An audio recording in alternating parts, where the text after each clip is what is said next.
word. And we're talking about the confusion of names. Here, Stephen Velie Jr. marries a lady by the name of Emma, which just coincidentally happens to be the same name as his father, as his mother. So you see the name Emma Velie, married to Stephen Velie. Easy to get confused which one you're talking about. In 1892, the family moved to Kansas City, where he became an assistant manager of the John Deere Plow Company branch house. Like his brother, Stephen was the vice president of the Velie Motor Vehicle Company and also the Velie Engineering Company. Now, Stephen was an avid sportsman. He enjoyed polo, his racing stables, and sailing on the New York Yacht Club. He died in 1933. Now, Stephen and Emma Velie had one daughter, Grace Emma. Grace Emma Velie was born in 1872. She was educated in the Moline Public Schools and in Annie Brown School for Girls in New York City. After she was graduated from Miss Brown School, she lived in Moline and also traveled extensively with her parents. Grace was a great lover of dogs, horses, and other animals. She was an expert rider, and later in her life, her dog kennels were among the best in the West, and her dogs won many prizes. Now, in 1894, Grace married Stuart Harper, son of the developer and former Rock Island Mayor Ben Harper, and many of you familiar with the Harper House in Rock Island. That was one of Ben Harper's endeavors. She was married to his son. Now, in 1907, they built a large, beautiful home and carriage house with an apartment for a caretaker and a stable for Grace's horses. The home cost $35,000 and was in the prairie style. This house is in Rock Island. It's now a Lutheran church parish house. It's located at 5 Points, right off of 18th Avenue. As a parish house, the house has been maintained very much in its historical form. They've really done a wonderful job of literally preserving it the way it was, rather than having to restore it back to something. Now,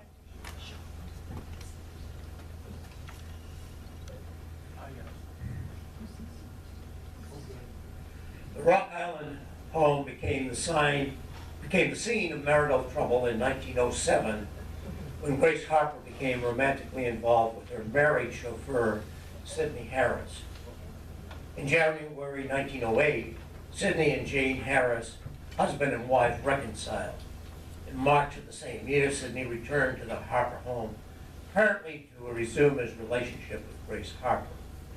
After Harris deserted his wife and son, he reportedly was seen with Grace in New York, Chicago, and Lincoln, Nebraska. Now, in 1909 in Los Angeles, Mrs. Harris filed a suit for $150,000 in damages for alleged alienation of her husband's affections. This was filed against Grace Velie Harper. According to the New York Times, Grace Harper was reputed to be worth $750,000, $750,000. Stuart Harper, her husband, was also a defendant. The allegations were that Harper used her arts, enticements, and allurements to maliciously alienate the affections of Sidney Harris. And this is what the New York Times reported. Well, Jane Harris was pretty persistent. She had followed her husband and Mrs. Harper into every state of the Union, Europe, and Japan in a 3-year pursuit. The Times said Mrs. Harris finally swore to the charges and the papers were served upon Harper in Los Angeles. Grace was said to vehemently deny that she had won the affections of her former coachman chauffeur. Well, Stuart Harper died in 1910. Now, as we've already mentioned, Grace's mother, Emma Velie, died February 2nd, 1911. Just a few days after Emma died, the house caught on fire. Apparently, Grace was smoking and either fell asleep or was reckless with her smoking materials. The fire department thought they had extinguished the fire, but it restarted and mostly destroyed the house. It stood for a while and eventually had to be demolished. In 1911, Grace Velie Harper married Sidney Harper at her summer home in York Beach, Maine. The marriage was performed by a clergyman at the end of a celebration party. Only a few of the most intimate friends of the bride and bridegroom were present. And at the time, it was said that Grace was an heiress to a $6 million estate. She was prominent in social sets in New York City, Chicago, Boston, and Moline. And she was known across the country as being the niece of Charles Deere.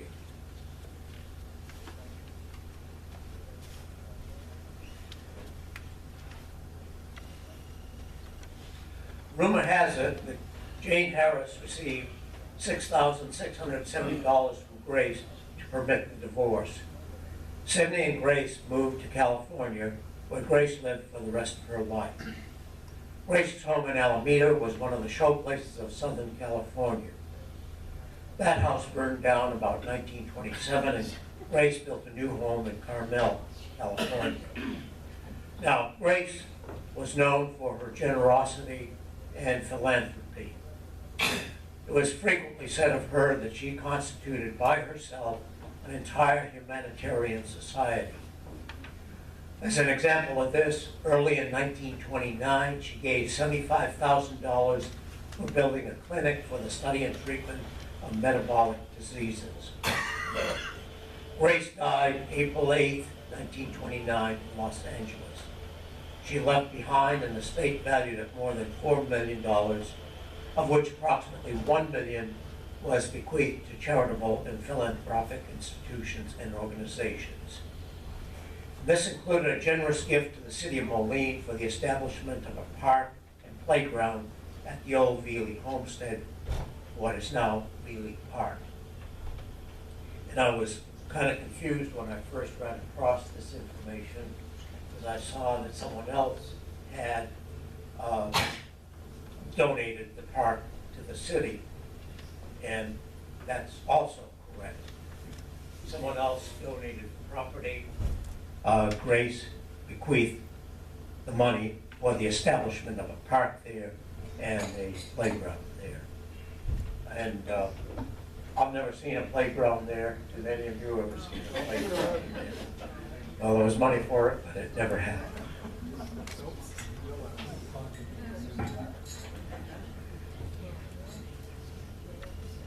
Now, the main character in our talk, of course, must be Willard Land Velie Sr. He's the man most responsible for the production of the Velie automobile.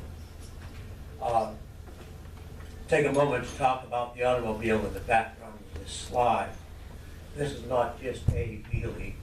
This is the very first Velie known as Old Maud, built in 1908. And this picture shows it sitting in front of the site of the old Velie factory on River Drive in Moline, located at about 3rd Street. You can see over on the left of the picture, vaguely a plaque. That's a plaque commemorating the location. If you drive down River Drive, you'll see it there, as well as the remnants of the entrance to the Velie factory. Now, Willard Lamb Velie was born in Moline in 1866, the third of 5 children born to Stephen Velie and Emma Deere. Willard was well educated, graduated from Phillips Academy in Andover, Massachusetts in 1885, and graduated from Yale in 1888. Now, while he was at Yale, Willard's roommate was William Flowery, and Willard became acquainted with and smitten with Flowery's beautiful sister Annie. And Annie had grown up on her millionaire father's cattle ranch in Montana. Well, after Willard graduated from Yale in 1888, he set out for Montana to pursue Annie. And they were married in 1890. They were both 24 years old. After their honeymoon, they moved to Moline, and Willard began working where else? At Deere Company as a clerk. After a year, he became a sales manager, and then when his father died in 1895, Willard replaced him as the corporate secretary and a member of the board. Now, as I've already mentioned, at the beginning of the 20th century, Willard wanted to get involved with something racier than making farm equipment, and specifically he was interested in making automobiles. But at the time he felt Moline wasn't ready for them. So instead he founded his first company, the Velie Carriage Company of Moline. And it manufactured buggies, carriages, surreys, driving wagons, and spring wagons. And of course, when you enter riches, there's an example of a carriage produced by the firm. In 1907, the company made 21,000 buggies and surreys. Now, even though he had his own company, Willard was still involved with Deere Company. When his cousin, William Butterworth, became president of Deere Company in 1908, Velie was elected vice president. 3 years later, he became the first chairman of the executive committee when it was formed. And at the same time, he founded the Velie Engineering Company, which produced gas, steam, electric motors, and engines, plus automobile accessories and motor trucks. In 1916, he merged his two companies and began making tractors. While Willard was a strong advocate for Deere Company's acquisition or development of a tractor, his first tractor was the Velie Biltwell 1224, a four-cylinder tractor powered by a Velie-built engine. Now, for the most part, Velie's product lines and Deere's lines remained separate. Eventually, though, Willard Velie and Butterworth were in disagreement about the company's operation. And so Velie resigned his executive committee positions in 1918 and severed all ties with the company in 1921. Now this time period gets a little confusing because there are so many things going on simultaneously. In 1908, Willard had incorporated the Velie Motor Vehicle Company.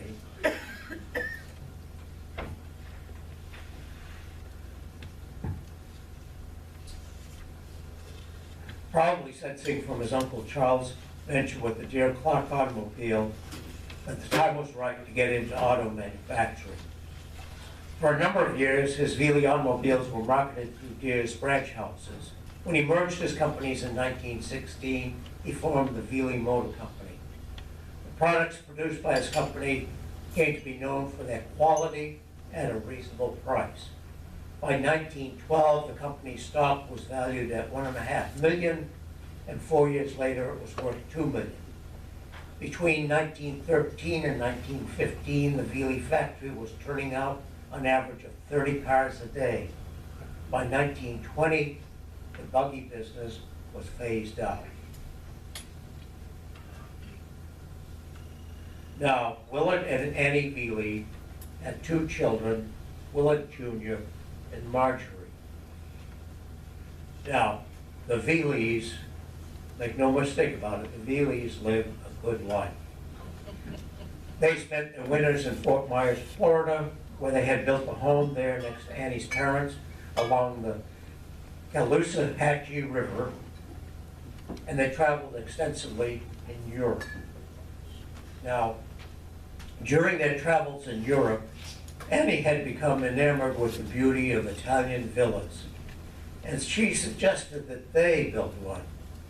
Well, at the time, they owned a 500-acre farm with a magnificent view overlooking the Rock River, and business was going well.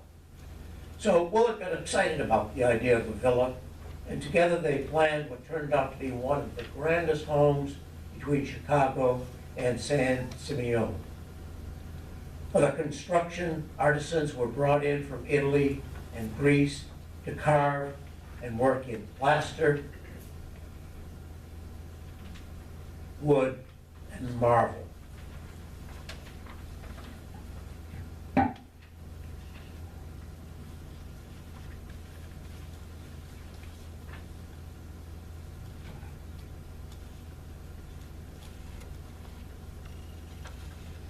This probably looks familiar to many of you.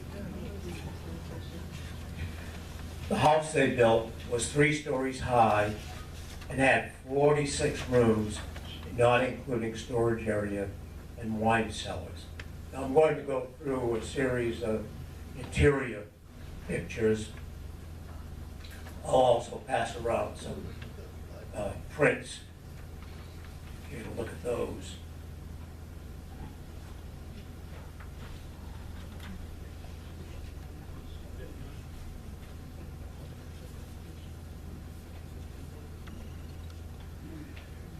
Might mention that this is now the home of the Quad City Bank and Trust.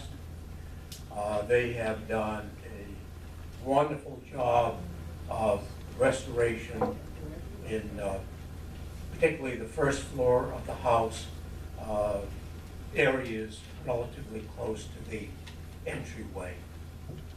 If you look at the pictures here and then go in the building today, you'll see how much it resembles the way it used to be. Well, anyway, there were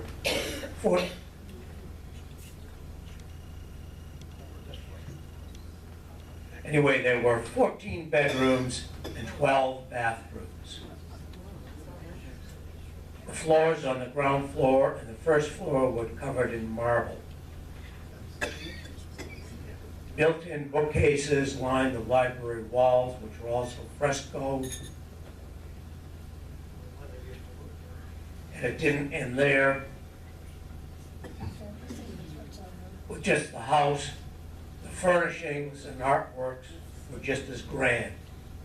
The grounds were landscaped with trees and shrubs imported from Italy. Their personal winemaker worked with a hillside vineyard having more than 20 different species of grapes, and in a giant conservatory, even bananas were grown.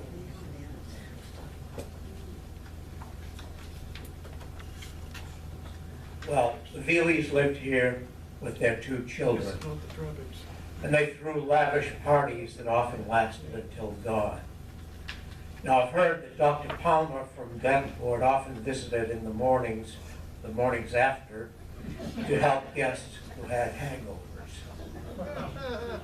Now, bear in mind that Annie Flowery Velie was a young lady from a little town in Montana, and this lavish home and center of entertainment in Moline slowly gained her acceptance into Moline polite society. Now, you can imagine what a grand life the Velies had at Villa Velie, as they called it, but it didn't last. And it turned out to be just one sad story after another. In 1925, the Velies left their magnificent home, Villa Velie, and moved into a more modest home on 19th Street. They then moved to a house next door to the late John Deere's house. And that's the house that's known as the Jack Beatty house these days. Now, while some accounts attribute this move to the Great Depression, this happened in 1925, and that's well before 1929, when the Depression really hit hard. So my suspicion is that the Velie automobile business must have been experiencing some difficulties on its own.